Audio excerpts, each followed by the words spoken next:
Foi uma das notícias da semana. O português Rui Pinto é o responsável pelas informações que deram origem ao Luanda Leaks e ao início da queda do império de Isabel dos Santos. Rui Pinto é um pirata informático que está a ser julgado em Portugal por crimes de extorsão. Sabendo que Isabel dos Santos foi constituída arguída, coloca-se a questão de se saber até que ponto as provas reveladas por Rui Pinto são válidas no eventual julgamento. Convidei o advogado Raposo Subtil para o Causa e Efeito, a quem agradeço a disponibilidade.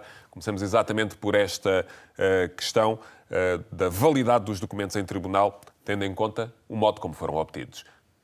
Bom, o tema é complexo, já tem sido alvo de várias abordagens, mas há um princípio que nós não podemos hoje repetir sem o sentido histórico que ele tem, que é, à data de hoje, a complexidade e, diria, a facilidade em obter informação, sobretudo por via de suportes digitais e outros, não se compadece com aquele princípio de que a prova obtida de forma ilícita está inquinada e inquina aquela prova que pudesse ser obtida a partir da fonte. Ou seja, a árvore está envenenada, os frutos estão apodrecidos. Isso não é possível. Já há muitos anos que não é possível. A doutrina, a jurisprudência, enfim, dependendo dos países, tem evoluído a criar determinadas exceções e depois hoje nós não podemos dizer se foi obtido desta forma. Tudo o que lá está, tudo o que circulou, é nulo, é inviável, é impraticável, não pode ser do conhecimento para efeitos de instaurar um processo, de fazer uma acusação e de sentenciar aquela pessoa que foi constituída arguída. Isso não é possível. Então, o que é que está em causa? O que está em causa é que há um conjunto de elementos que cada um deles, apesar do meio utilizado ser ilícito, cada um deles pode ter um tratamento diverso. Imagina uma escritura pública que está no notário. Ninguém pode hoje, digamos assim, admitir que se estava no computador aquela escritura digitalizada, que não se possa repetir aquela prova. Um contrato particular que circulou entre várias pessoas e que, apesar de estar naquele computador, também está noutro computador onde a polícia, os órgãos competentes, vai fazer uma busca e obtém a cópia desse contrato, porque ele foi divulgado primeiramente nos jornais ou por via, enfim, dessa plataforma que o Rui Pinto criou, então já não pode ser prova. Não, ninguém vai aceitar isso. E outros exemplos poderiam ser dados. Então, o que é que está aqui em causa? O que está aqui em causa é censurar gravemente, obviamente, a violação da nossa casa digital, da nossa intimidade que está reservada no nosso computador, enfim, no nosso suporte informático, quer de uma pessoa singular, quer de uma empresa. E dizer que isso é um fundamento hoje atualizado e que hoje não pode ser negligenciado aquilo que é o sentido e a utilidade e a garantia de todos nós não termos alguém que possa fazê-lo sem ser incriminado. De seguir é saber se essa pessoa o fez com uma dimensão tal, com uma importância para a opinião pública, diga-se, para o interesse público, para aquilo que é o normal funcionamento da sociedade, que essa importância sana o vício, sana o ilícito. Ou seja, se a pessoa detectou alguma coisa que é de nível particular de 2, 3 pessoas, dizer é ilícito. Mas se é uma coisa que resolve o problema de uma comunidade, era uma vacina que estava guardada, era um antídoto para uma epidemia, era uma bomba que dessa forma já não vai, digamos assim, ter os seus efeitos. Aí, então, é preciso ter aqui alguma dosagem também nessa avaliação. Ou seja, alguém diz que para obter a prova não se pode fazer um pacto com o diabo, ou seja, não se pode criar qualquer coisa, qualquer relação para obter uma prova, ainda que ela seja útil para preservar o funcionamento e a paz social. Mas esta pode ser uma linha legítima estratégica de defesa de quem se sente ofendido. Afinal, foram lá ao meu computador, onde eu não deixava ninguém ir, e tiraram de lá aquela informação que é minha, que é privada. Essa é uma linha de defesa legítima. É uma linha de defesa e tem tido adeptos. Aquilo que nós temos é que atualizar. Por exemplo, nós criámos mecanismos, nós, enfim, o legislador, historicamente, e sabemos-lo, para contrariar algumas práticas criminosas. Por exemplo, o furto, como é que foi contrariado? Não é só pela punição. As penas têm 2 sentidos na punição. Um sentido geral, que é, se tu fizeres, és punido como este, no sentido individual, que é aquele que foi punido. Mas as penas têm este efeito. E depois, para o crime de furto, criou-se o crime de receptação. Ou seja, se alguém furtou uma coisa e a pôs a circular ou passou para alguém que a recebeu a baixo preço ou tentou dissimular, o crime era punido com uma pena quase tão grave quanto a do furto. Porquê? Porque se entendia que era uma maneira do sistema globalmente, do sistema penal, e eu só estou a fazer um comentário no ilícito criminal, esse sistema teve esse crime para contrariar. O branqueamento de capitais, de alguma maneira, é também um crime que depende de outros crimes. Ou seja, para haver branqueamento de capitais é preciso que o dinheiro que se quer branquear tenha sido obtido de forma ilícita. E quem é que diz que é ilícito? São os códigos penais. Em Portugal pode ser ilícito, em Angola deixa de ser ilícito, no Brasil já é ilícito, e por isso é preciso saber se aquele dinheiro é ilícito para depois ele ser branqueado. Por isso também é um crime reflexo, é um crime que joga com outros crimes, com outros ilícitos. Só que no domínio da correspondência, violação de correspondência e do acesso indevido, ilícito, a suportes informáticos, nós não temos o crime de receptação. Ou seja, se aquilo é obtido e sai anonimamente para o mercado, é reproduzido por toda a gente, não só pelos jornalistas, que ainda aí se pode dizer que o dever e o direito à informação, que sempre lhe dariam a prerrogativa de poder divulgar algumas notícias que lhe chegaram anonimamente, mas que sabia que a fonte é ilícita, porque nunca teria obtido aquela notícia com o aplauso de quem é a vítima.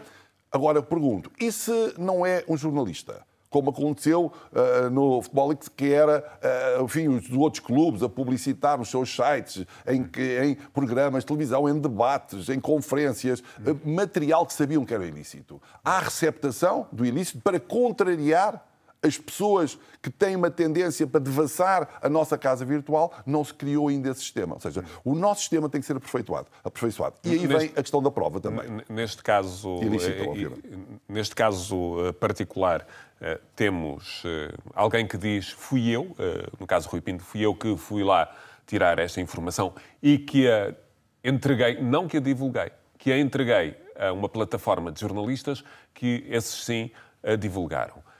Onde é que está, se houver crime, onde é que ele está? Está em quem foi buscar ou está em quem a divulgou? Olha, nós temos essa discussão mais, enfim, visível, reproduzida no que é o segredo de justiça e a comunicação que os jornalistas muitas vezes fazem. Também está em segredo de justiça, os advogados não podem divulgar, as partes não podem divulgar, e depois o jornalista divulga e diz direito à informação. Aqui é um bocadinho próximo a este raciocínio, na minha opinião. Ou seja, esse consórcio de jornalistas obtém um conjunto de matérias que entende que tem o sentido de informar a sociedade da sua complexidade, da sua gravidade, enfim, com a valoração que eles próprios entendem. E o jornalista valora factos de modo diferente que um jurista e, naturalmente, que um político, porque tem um sentido próprio da sua ética profissional. E fê-lo de forma conjugada. Veja, evitou, na minha opinião, ao fazê-lo, evitou que, se calhar, esse material ficasse nas mãos de alguém que podia fazer o tal crime de extorsão, ou de manipulação, ou de instrumentalização. Parte do princípio que um consórcio de jornalistas com esta dimensão, que não vai fazer um aproveitamento e não vai selecionar os factos que vai divulgar.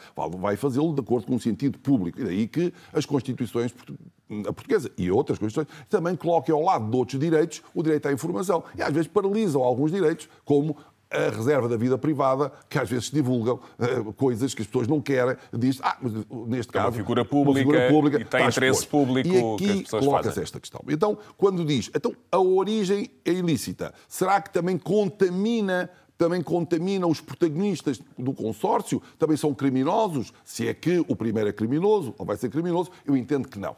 Tem que haver aqui uma separação. Outra coisa é, se essa prova divulgada, esses factos divulgados pelo consórcio de jornalistas, também estão envenenados, também estão viciados, também dão origem, digamos assim, à sua desconsideração para efeitos da investigação. Desde logo, não para efeitos da instrução de um processo. Para a abertura do processo não pode. É uma notícia de um crime, porventura, de vários crimes, e o Ministério Público tem, de acordo com as suas competências, e aqui também se abre uma janela, competências nacionais, porque investigar crimes não praticados no território português para autoridades portuguesas estão a título excepcional previstos no Código Penal, no artigo 5º, não estão todos. O Estado português não pode ir investigar crimes em qualquer país, ou praticados em qualquer país, por qualquer pessoa. Primeiro investiga aqueles praticados no seu país, no seu território, por portugueses e na conexão com portugueses, e alguns de outra natureza que estão especificados e que não podemos aqui desenvolver. Ou seja, voltando um pouco atrás, o que acontece é que esses factos que são divulgados dão origem à abertura, naturalmente, do inquérito. Vê-se, não foram praticados aqui, foram praticados noutro país, não podemos desenvolver, é inútil desenvolver um inquérito, porque nunca poderíamos fazer uma acusação, fechou. Outros que têm capacidade de ter uma sequência, tem que se ver se pode reproduzir essa prova. Ou seja, se foi uma escritura é fácil, vai-se ao notário, se foi um registro, vai-se ao notário, se uma transferência bancária, pede-se ao banco que envie o extrato da conta. Agora, se são outras coisas, comunicações de um advogado com o envolvido, ou de envolvidos no seu e-mail, ou uma carta, ou um escrito que tem uma reserva específica, aí, porventura, se não se conseguir repetir a prova, se não for possível e inevitável repetir essa prova por outro meio, porventura será arguida a nulidade da recolha desse facto e, com isso, não me permitirá fazer a acusação. E como é que funciona em Angola? É o mesmo modelo? É o mesmo modelo. Nós o que temos aqui é uma interpretação atualizada do nosso princípio, que se chama a obtenção da prova à distância, o efeito da distância relativamente à prova. Mas há aqui coisas que penso que nós, diz assim, tudo o que lá está, os 700 documentos, os 700 mil, que seja, tudo é ilícito. Quer dizer, não podemos partir disso. É impossível. São escrituras, são registros, são extratos bancários. A polícia podia estar a pedir até aos bancos para mandar os extratos. Por isso, a fonte não anula o efeito que é a possibilidade das entidades competentes a obterem essa prova. Mas diz-se. Então aí o polícia arranjava um malfeitor que ia buscar as coisas à casa do dito suspeito e a partir de dizia a culpa não foi minha, foi dele, mas tenho aqui as coisas, já agora vou utilizar. Bom, é preciso ter aqui alguma também consideração sobre a distância temporal entre o que se obtém e o que se quer utilizar. Naturalmente que um ato de violação praticado por uma autoridade de polícia contamina, em princípio, de forma irreversível o meio de prova e também os factos, a não ser que fossem possíveis de ser obtidos de outra maneira, independentemente de terem sido ilicitamente obtidos daquela forma. Ou seja, podiam ser reproduzidos na forma de obtenção, de forma lícita. Mas eu estava a tentar perceber se, relativamente ao ordenamento jurídico angolano, sobre este mesmo tema, o tema da obtenção da prova, é equivalente ao que nós estamos aqui mais a atualizado. falar. O nosso Código Penal está um bocadinho mais atualizado. Mas lá existem princípios como, também estão na Constituição, a não violabilidade da correspondência, a reserva da vida privada.